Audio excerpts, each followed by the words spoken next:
Notre dossier à présent, et ce soir, il est consacré à un objet, ou plutôt une petite machine qui devrait bouleverser nos vies. Imaginez si vous pouviez fabriquer vos propres objets, fourchettes, couteaux, lunettes.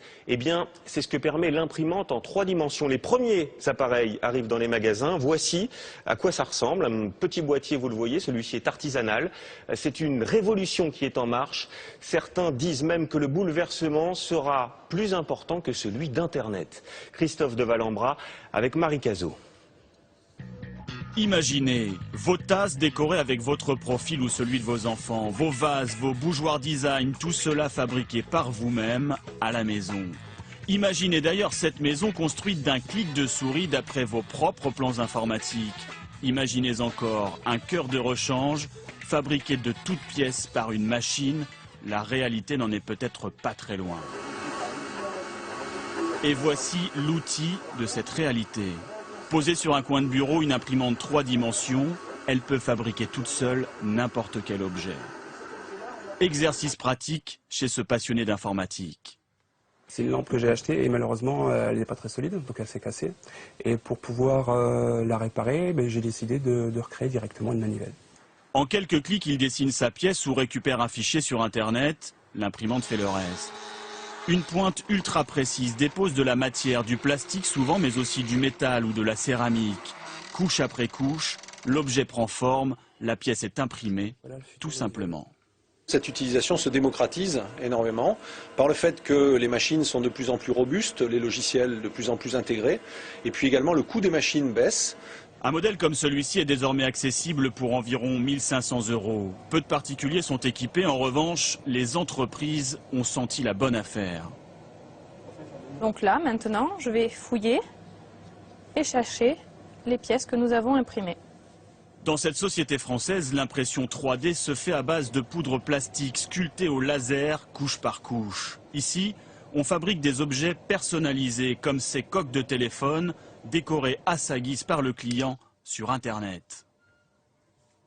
C'est probablement une des technologies qui permet le plus de choses, qui permet le plus de formes complexes, variées, des choses qui ne pourraient pas être fabriquées dans d'autres technologies. Cette nouvelle technologie annonce donc un profond changement. En France, par exemple, plus personne ne produisait ces coques de téléphone. Depuis longtemps, nous les importions en gros depuis l'Inde ou l'Asie du Sud-Est. L'impression 3D, oui, est un moyen de refabriquer des objets en France. Et les technologies d'impression 3D ont ça de particulier qu'on peut fabriquer des objets tous uniques. C'est-à-dire que ça ne coûte pas plus cher de fabriquer des objets différents que de fabriquer des objets vraiment tous identiques. Et donc plus besoin de faire fabriquer en masse à l'étranger, en Chine par exemple. Selon certains économistes, de nombreuses productions pourraient être relocalisées et c'est tout le système économique mondial qui serait bouleversé. Localement, nos habitudes aussi pourraient évoluer avec de nouveaux types d'emplois créés. Vous allez avoir aussi l'apparition d'un nouveau métier d'artisan, de e-artisan, d'artisan 2.0, qui vont vous proposer chez eux, localement, de fabriquer un couteau, de fabriquer un objet, de fabriquer une maison à terme. Une maison entière imprimée à partir des plans, le concept est même déjà à l'essai. Une imprimante 3D géante ferait le travail. Et il y a encore beaucoup plus étonnant. Dans ce laboratoire, les chercheurs remplissent leurs cartouches avec des cellules biologiques, l'imprimante fait son œuvre et crée des tissus vivants. La fabrication de peau aurait déjà bien progressé. Alors pourquoi pas voir un jour un cœur ou un rein imprimé en 3 dimensions à l'encre biologique? Notre dossier à présent, et ce soir, il est consacré à un objet, ou plutôt une petite machine qui devrait bouleverser nos vies. Imaginez si vous pouviez fabriquer vos propres objets, fourchettes, couteaux, lunettes. Eh bien, c'est ce que permet l'imprimante en 3 dimensions. Les premiers appareils arrivent dans les magasins. Voici à quoi ça ressemble. Un petit boîtier, vous le voyez, celui-ci est artisanal. C'est une révolution qui est en marche. Certains disent même que le bouleversement sera plus important que celui d'Internet. Christophe de Valambra avec Marie Cazot. Imaginez vos tasses décorées avec votre profil ou celui de vos enfants, vos vases, vos bougeoirs design, tout cela fabriqué par vous-même à la maison. Imaginez d'ailleurs cette maison construite d'un clic de souris d'après vos propres plans informatiques. Imaginez encore un cœur de rechange fabriqué de toutes pièces par une machine. La réalité n'en est peut-être pas très loin. Et voici l'outil de cette réalité. Posée sur un coin de bureau, une imprimante 3 dimensions, elle peut fabriquer toute seule n'importe quel objet. Exercice pratique chez ce passionné d'informatique. C'est une lampe que j'ai achetée et malheureusement elle n'est pas très solide, donc elle s'est cassée. Et pour pouvoir la réparer, j'ai décidé de recréer directement une manivelle. En quelques clics, il dessine sa pièce ou récupère un fichier sur Internet. L'imprimante fait le reste. Une pointe ultra précise dépose de la matière, du plastique souvent, mais aussi du métal ou de la céramique. Couche après couche, l'objet prend forme, la pièce est imprimée, tout simplement. Cette utilisation se démocratise énormément par le fait que les machines sont de plus en plus robustes, les logiciels de plus en plus intégrés, et puis également le coût des machines baisse. Un modèle comme celui-ci est désormais accessible pour environ 1 500 €. Peu de particuliers sont équipés, en revanche, les entreprises ont senti la bonne affaire. Donc là, maintenant, je vais fouiller et chercher les pièces que nous avons imprimées. Dans cette société française, l'impression 3D se fait à base de poudre plastique sculptée au laser, couche par couche. Ici, on fabrique des objets personnalisés, comme ces coques de téléphone, décorées à sa guise par le client sur Internet. C'est probablement une des technologies qui permet le plus de choses, qui permet le plus de formes complexes, variées, des choses qui ne pourraient pas être fabriquées dans d'autres technologies. Cette nouvelle technologie annonce donc un profond changement. En France, par exemple, plus personne ne produisait ces coques de téléphone. Depuis longtemps, nous les importions en gros depuis l'Inde ou l'Asie du Sud-Est. L'impression 3D, oui, est un moyen de refabriquer des objets en France. Et les technologies d'impression 3D ont ça de particulier qu'on peut fabriquer des objets tous uniques. C'est-à-dire que ça ne coûte pas plus cher de fabriquer des objets différents que de fabriquer des objets vraiment tous identiques. Et donc plus besoin de faire fabriquer en masse à l'étranger, en Chine par exemple. Selon certains économistes, de nombreuses productions pourraient être relocalisées et c'est tout le système économique mondial qui serait bouleversé.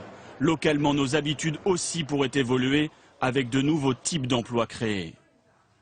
Vous allez avoir aussi l'apparition d'un nouveau métier d'artisan, de e-artisan, d'artisan 2.0, qui vont vous proposer chez eux, localement, de fabriquer un couteau, de fabriquer un objet, de fabriquer une maison à terme.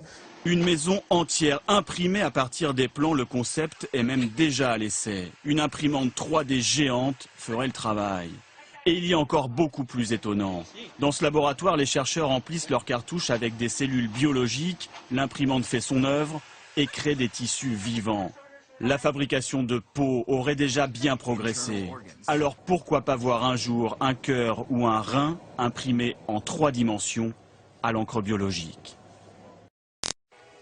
Notre dossier à présent, et ce soir, il est consacré à un objet, ou plutôt une petite machine qui devrait bouleverser nos vies. Imaginez si vous pouviez fabriquer vos propres objets, fourchettes, couteaux, lunettes. Eh bien, c'est ce que permet l'imprimante en 3 dimensions. Les premiers appareils arrivent dans les magasins. Voici à quoi ça ressemble. Un petit boîtier, vous le voyez, celui-ci est artisanal.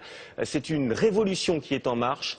Certains disent même que le bouleversement sera plus important que celui d'Internet. Christophe de Valambra avec Marie Cazot. Imaginez vos tasses décorées avec votre profil ou celui de vos enfants, vos vases, vos bougeoirs design, tout cela fabriqué par vous-même à la maison. Imaginez d'ailleurs cette maison construite d'un clic de souris d'après vos propres plans informatiques. Imaginez encore un cœur de rechange fabriqué de toutes pièces par une machine. La réalité n'en est peut-être pas très loin. Et voici l'outil de cette réalité. Posée sur un coin de bureau, une imprimante 3 dimensions, elle peut fabriquer toute seule n'importe quel objet. Exercice pratique chez ce passionné d'informatique. C'est une lampe que j'ai achetée et malheureusement elle n'est pas très solide, donc elle s'est cassée. Et pour pouvoir la réparer, j'ai décidé de recréer directement une manivelle. En quelques clics, il dessine sa pièce ou récupère un fichier sur Internet. L'imprimante fait le reste. Une pointe ultra précise dépose de la matière, du plastique souvent, mais aussi du métal ou de la céramique. Couche après couche, l'objet prend forme, la pièce est imprimée, tout simplement.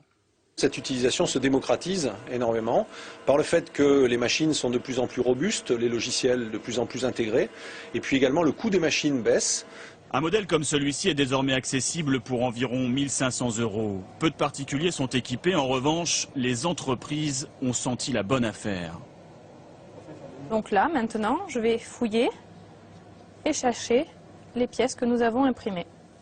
Dans cette société française, l'impression 3D se fait à base de poudre plastique sculptée au laser, couche par couche. Ici, on fabrique des objets personnalisés comme ces coques de téléphone décorées à sa guise par le client sur Internet. C'est probablement une des technologies qui permet le plus de choses, qui permet le plus de formes complexes, variées, des choses qui ne pourraient pas être fabriquées dans d'autres technologies. Cette nouvelle technologie annonce donc un profond changement. En France, par exemple, plus personne ne produisait ces coques de téléphone. Depuis longtemps, nous les importions en gros depuis l'Inde ou l'Asie du Sud-Est. L'impression 3D, oui, est un moyen de refabriquer des objets en France. Et les technologies d'impression 3D ont ça de particulier qu'on peut fabriquer des objets tous uniques. C'est-à-dire que ça ne coûte pas plus cher de fabriquer des objets différents que de fabriquer des objets vraiment tous identiques. Et donc plus besoin de faire fabriquer en masse à l'étranger, en Chine par exemple. Selon certains économistes, de nombreuses productions pourraient être relocalisées et c'est tout le système économique mondial qui serait bouleversé. Localement, nos habitudes aussi pourraient évoluer avec de nouveaux types d'emplois créés. Vous allez avoir aussi l'apparition d'un nouveau métier d'artisan, de e-artisan, d'artisan 2.0, qui vont vous proposer chez eux, localement, de fabriquer un couteau, de fabriquer un objet, de fabriquer une maison à terme. Une maison entière imprimée à partir des plans, le concept est même déjà à l'essai. Une imprimante 3D géante ferait le travail. Et il y a encore beaucoup plus étonnant. Dans ce laboratoire, les chercheurs remplissent leurs cartouches avec des cellules biologiques, l'imprimante fait son œuvre et crée des tissus vivants. La fabrication de peau aurait déjà bien progressé. Alors pourquoi pas voir un jour un cœur ou un rein imprimé en 3 dimensions à l'encre biologique ?